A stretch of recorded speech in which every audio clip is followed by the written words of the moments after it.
Hello bachcho, let's see this question. This question says how many grams of K2Cr2O7 are required to oxidize 15.2 gram ferrous sulfate in acidic medium. Key concept for this problem is जब acidic medium में ferrous sulphate की reaction K2Cr2O7 से करवाते हैं तो ferric sulphate में oxidation हो जाता है. की concept for this question is K2Cr2O7 in acidic medium in H2SO4 में जब FeSO4 को ऐड किया जाता है तो FeSO4 FeSO4 होल थ्राइस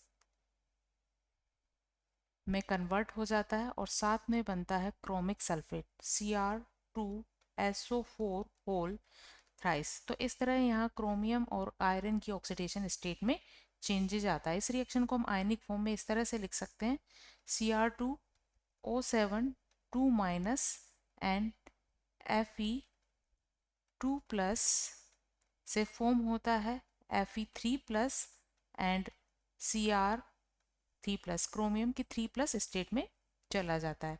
सो यहाँ लेफ्ट साइड Cr की ऑक्सीडेशन स्टेट, क्रोमियम की ऑक्सीडेशन स्टेट को हम कैलकुलेट कर लेंगे.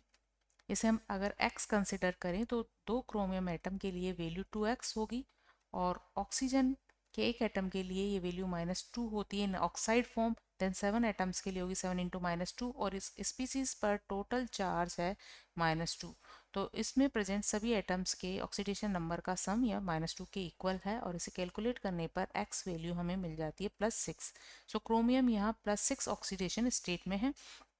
Fe2 प्लस आयरन की पर 2 पॉजिटिव चार्ज है और इसे ही इसका ऑक्सीडेशन नंबर कहते हैं. तो यहाँ है +2. Fe3 प्लस में आयरन है +3 ऑक्सीडेशन स्टेट में और क्रोमियम 3 प्लस में क्रोमियम +3 ऑक्सीडेशन स्टेट में है. तो इस तरह यहाँ क्रोमियम और आयरन की ऑक्सीडेशन स्टेट में चेंजेस आए हैं और क्रोमियम +6 से +3 में रिड्यूस हो गया है. +6 से ये +3 में रिड्यूस हो गया है. +6 से +3 में रिड्यूस हुआ है और क्योंकि यहाँ 2 क्रोमियम एटम है तो एक क्रोमियम एटम जब +6 से +3 में जाता है तो 3 इलेक्ट्रॉन एक्सेप्ट करता है और 2 क्रोमियम एटम एक्सेप्ट करेंगे 6 इलेक्ट्रॉन.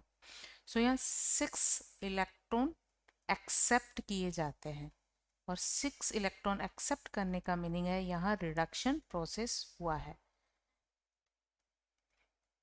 इसी तरह Fe2 प्लस का Fe3 प्लस में ऑक्सीडेशन हुआ है और यहाँ एक इलेक्ट्रॉन लूज किया गया है. सो यहाँ हुआ है ऑक्सीडेशन. सो इस इक्वेशन को देखकर हम बता सकते हैं कि आयरन के या फेरस सल्फेट के एक मोल से एक मोल ने एक इलेक्ट्रॉन लूज किया है और ये फेरिक सल्फेट में कन्वर्ट हो गया है. इसी तरह क्रोमेट इसने 6 इलेक्ट्रॉन एक्सेप्ट करके ये चेंज हुआ है क्रोमियम थर्ड ऑक्सीडेशन स्टेट में. तो क्रोमियम या पोटेशियम डाइक्रोमेट के एक मोल के रिडक्शन के लिए चाहिए 6 मोल फेरस सल्फेट के, या हम जस्ट इसका रिवर्स भी कह सकते हैं कि फेरस सल्फेट के 1 मोल के ऑक्सीडेशन के लिए पोटेशियम डाइक्रोमेट के कितने मोल चाहिए. तो इसे हम कैलकुलेट कर लेते हैं. Required number of mole required number of moles of K2Cr2O7 for the oxidation of 1 mole of FeSO4. अब क्योंकि FeSO4 का मास गिवन है और ये मास है 15.2 ग्राम, इसका मास है 15.2 ग्राम और इससे इसके नंबर ऑफ मोल्स कैलकुलेट किए जाते हैं। और नंबर ऑफ मोल्स कैलकुलेट करने के लिए FeSO4 का मोलिकुलर मास हमें पता होना चाहिए। So molar mass of FeSO4 ये होगा, इसमें प्रेजेंट सभी एटम्स के एटॉमिक मासेस का हम सम करेंगे। तो आयरन का एटॉमिक मास होता है 56, सल्फर के एक एटम का 32, ऑक्सीजन के एक एटम का होता है 16। सो 16 इंटू 4 करने पर इन सब का जब सम करते हैं तो ये वैल्यू आती है 152 ग्राम पर मोल। इसी तरह यहाँ पर मोलर मास हम K2Cr2O7 का भी कैलकुलेट करेंगे, K2Cr2O7। और पोटेशियम के एक एटम का मास होता है 39, 2 एटम का होगा 2 इंटू 39। क्रोमियम के एक एटम का होता है 52, तो यहाँ भी 2 मल्टीप्लाई बाय 52। एंड ऑक्सीजन के एक एटम का होता है 16, तो 7 एटम का होगा 7 इंटू 16। और इसे कैलकुलेट करने पर ये वैल्यू आ जाती है 294 ग्राम पर मोल। इस तरह हमें यहाँ दोनों कंपाउंड्स के मोलर मास मिल गए हैं। अब क्योंकि क्वेश्चन में फेरस सल्फेट का गिवन मास है, सो यहाँ से हम पोटेशियम क्रोमेट का रिक्वायर्ड मास कैलकुलेट कर सकते हैं। Required mass of K2Cr2O7 for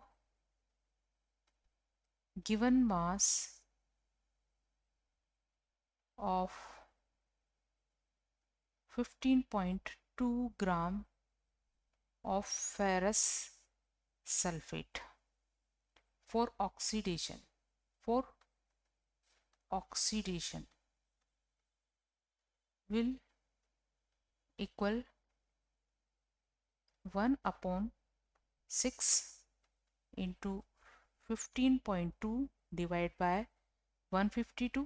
इससे फेरस सल्फेट के नंबर ऑफ मोल्स मिल जाएंगे एंड हमें मास निकालना है। सो यहाँ मोलर मास पोटेशियम डाइक्रोमेट का प्लेस करेंगे विच इज़ 294 ग्राम। सो इसे कैलकुलेट करने पर ये वैल्यू मिल जाती है 4.9 ग्राम, जिसे हम लिख सकते हैं अप्रॉक्स 5 ग्राम। तो यहाँ K2Cr2O7 का रिक्वायर्ड मास होगा 5 gram approx. Hope you understood it well. Best of luck.